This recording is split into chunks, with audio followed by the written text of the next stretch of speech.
Hmm. Playing around with this thing, I'm probably going to screw it up again.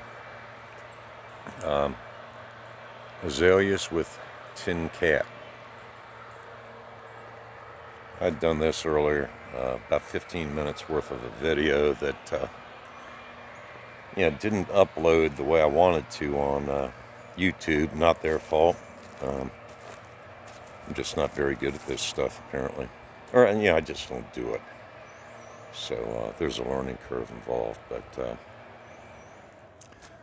here's just a stroll around the property with my new Samsung tablet. Here's our fire pit, firewood.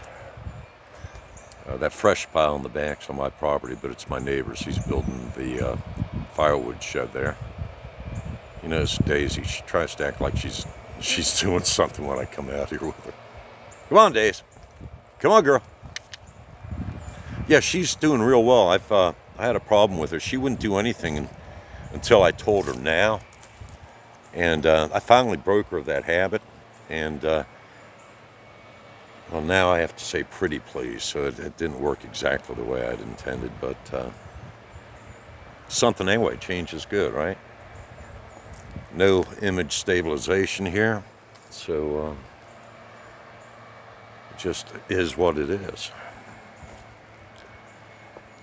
Much faster stroll than I did previously. There's azaleas, part of my kayak there.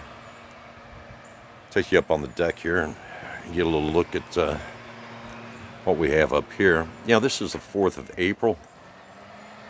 It's been very, very warm. We're probably 2-3 weeks ahead of everything here. Okay, there's my yellow ducky watering can made in the USA, and well, frankly, I adore the thing.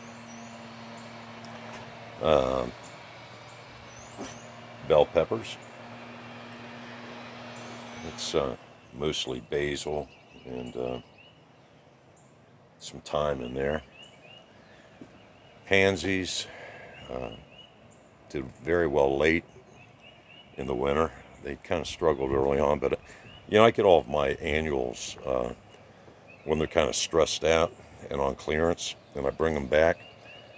So it takes just a little bit of patience, but it's worth it. I've got some tomatoes here, bell pepper, yellow banana peppers,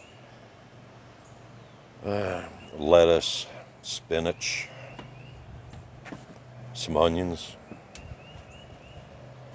So right there we've got yellow squash and butternut squash fronted by some broccoli plants. Got the roses. This one's a little easier to look at. They're just budded up very nicely, but here we go, guys. You want to see what aphids look like? There you go. So I'm going to come out here with a little bit of my hot sauce and nicotine and give them a shot. That's real. I've never seen aphids on anything out here so early. Here's the joy of this type of stuff. Put it in the autumn, late autumn, and wait patiently for spring. They flower through the winter, just not so vigorously, but you get a little bit of warm days, and they really kick. That's an hosta. That's perennial, usually in the ground, but I've found actually it's 2 varieties of hosta. They come back reliably every year in the springtime, and just dress up a pot nicely. Okay, listen, I apologize if you have to turn your head in order to view this video. It is what it is, and it ain't what it ain't, I guess. It's like they say, it's all good, especially the good stuff. Here's another perennial. That broadleaf there is heuchera, usually in the ground, but it does very well in a container, showing up early spring. Actually, they hold their leaves through the winter, So it just looks nice in a pot. Carry around the back here. Try and speed things up here. I don't want to take too much of a chunk out of your day, but things are coming up nicely. Another heuchera in combination with the hosta. Later in the season, I'll put some summer annuals in there, and they'll just look good in conjunction with them. Here we have our peony or peonies. That this guy's just kicking, and I use the word kicking a lot. Probably should stop. That came from a customer. They wanted to get rid of that, and I obliged them. They paid me for that, so that's kind of neat. Pan a little bit here. I can tell you what everything is, but I don't think you really want to know that, do you? I will tell you this. This little Japanese pagoda lamp thing. My mother gave that to me years ago. She used to give me things from the great big greenhouse that were, well, I guess, well, like broken. She used to get broken things from the great big greenhouse and give them to me. And on this one of these little lobes right here, for lack of another term, had broken off. So I fabricated it. Took some concrete and mortar and put a concrete screw in it, one of those blue coated screws into the main structure of the pagoda roof, I guess you might say. And it took me just a minute here to find out which one it was, but it's actually this guy right here, which the coloration is just a little bit brown, but yeah, I'm kind of pleased with that. Even down to a little squirrely, a little scroll work right there, which is supposed to mimic that there. Oh, sorry guys, I lingered here, didn't I? There's a Garden Center Reject crepe myrtle that I got on steep clearance, and it's coming together nicely. Second year. It's a dwarf. It puts out color later on. Got some potful of lilies. They do real well in pots as well. And I've actually got a couple of young ones coming up here. We have moles, and moles like to eat a lot of stuff. So I like to limit the menu for them as much as I can. Got a Chinese windmill palm that is in the ground for probably 15 years now, the tall one. And the short one is a needle palm native to South Carolina. It's been in the ground probably 10 years or so, but they're doing very, very well. And we enjoy the movement and the color and the tropical aspect here in Richmond. We get some warm days in the wintertime. And in this little cubby hole here, it's a microclimate, and just doing really well. We can see the palm fronds moving in the wind from the bedroom, the dining room, and the kitchen there through that door. We like it. Azaleas are doing real well. I'm going to walk us around fairly rapidly to the front. And forgive me, guys. I don't do this type of thing. I've not planned what I'm going to say. Just kind of winging it. This guy right here is a Mahonia Bealii, also known as Oregon grapes. Beautiful yellow color early on, and the cardinals come in and they just love feeding on that stuff, on these berries. And they'll carry the seeds away and propagate with a little drop of fertilizer. So you actually see them throughout the neighborhood. Little birdhouse, artificial birdhouse that I put up there. That's not a birdhouse, it's fake. It's got black plastic behind the holes. It's the irrigation drop line replacing the junky gutter material that they slapped up there when they put in our air conditioning units a couple of years ago. We had to replace a 1970s Sears unit that lasted us forever. It had been, see, that was, I guess those units were from like 1971, and we didn't get rid of them until probably 2006, I'm guessing. But anyway, I put a little fence there. I've got a lot of plants that show up, like this crepe myrtle here that was dug up at the site of a gas station a buddy of mine sold for lots of money to a food store that built their own little gas station there, and then that food store went out of business. But anyway, yeah, that's one of the things I dug up and brought over here. I tend to do that quite a bit. Big Japanese maple there. That was a seedling that spent 4 years in a strawberry pot on the deck out back, and today it resides very comfortably out front here in the autumn. It gives us fire engine red color, and just a lot of really beautiful movement in the slightest breeze. It's really wonderful. And he's got this cute little chick hanging out underneath him, so that's all fun. Nandina berries, yada yada. It means something to me because they're plants, and I find myself, kind of screwing with plants. So might tend to want to tell you what they are, right? That right there is, probably 9.5 feet worth of rhododendron, budded up, ready to go. Panning. Excuse me. I don't have COVID. I've taken up smoking again. So if you hear me cough, we have a driveway that winds down. You can see the driveway right behind the azaleas down to that roadway, which you can also see winding about. We're up here on this bluff, and done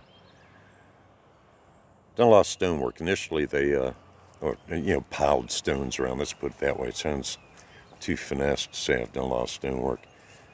The original homeowner was an architect, landscape architect for Maymont here in Richmond. And he had done some stonework that you can see further down. And I've just kind of built on, I guess we'll say I built on his theme, give the guy credit. He did a nice job, really nice job. But I've expanded on it, changed some things, obviously, over the course of the better part of 30 years now. That's smoker's hack. I've got grass now to a degree since I took all the trees out. There's some weeds and over there beyond the rocks there, but grass. Used to be a nice stand of moss here. Didn't have to cut the grass, but let all that light in and the moss declined, so it was either mud or grass. So it's starting to look like a lawn.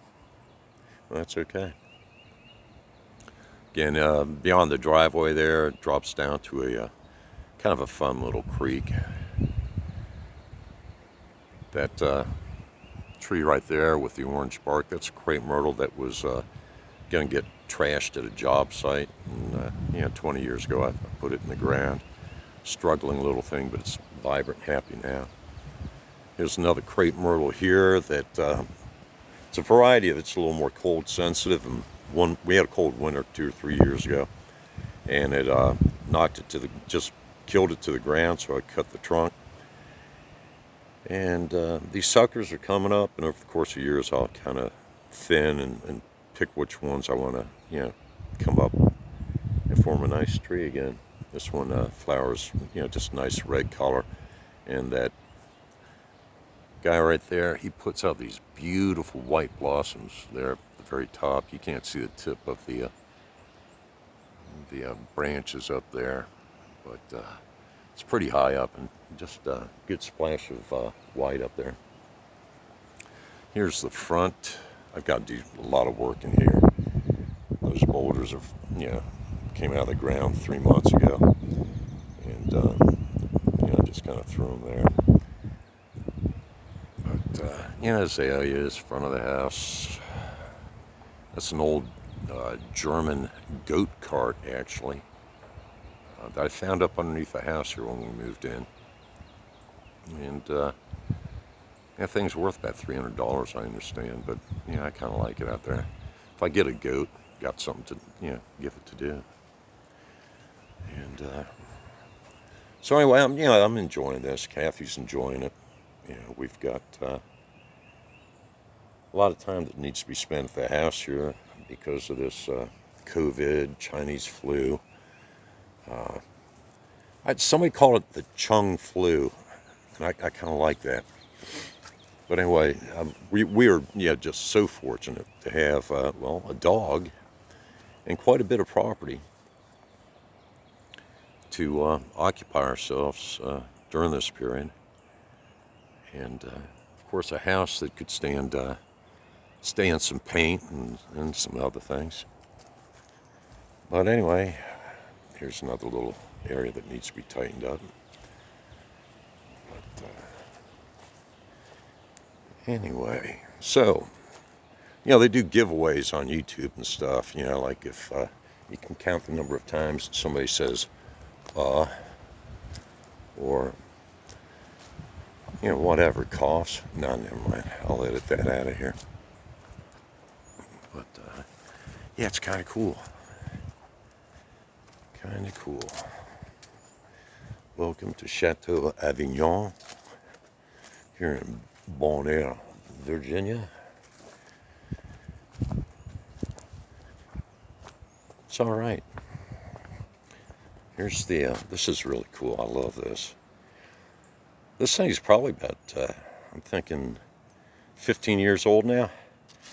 It's a cat food storage and dog bones.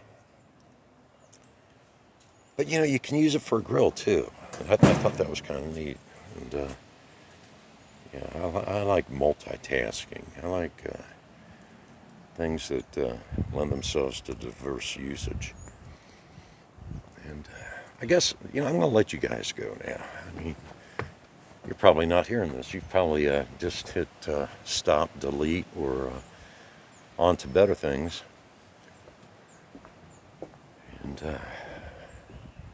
for those who knew Fred as Uncle Fred, my father, kind of hidden underneath those kayaks is the boat, 1964 Grumman aluminum boat that I remember my father driving down the street with it when it was brand spanking new in Rochester, New York. It's my hope to get that thing out on the water again. Long story, not a pleasant story about how I came to acquire it. But anyway, it's not the boat's fault. It was that truck. All right, are we bored now, folks? See, I can edit as much of this out as I want. Yeah, we're liking our place. It's been a blessed pleasure these past couple of weeks. All right, guys, have a blessed day. Be safe. Okay.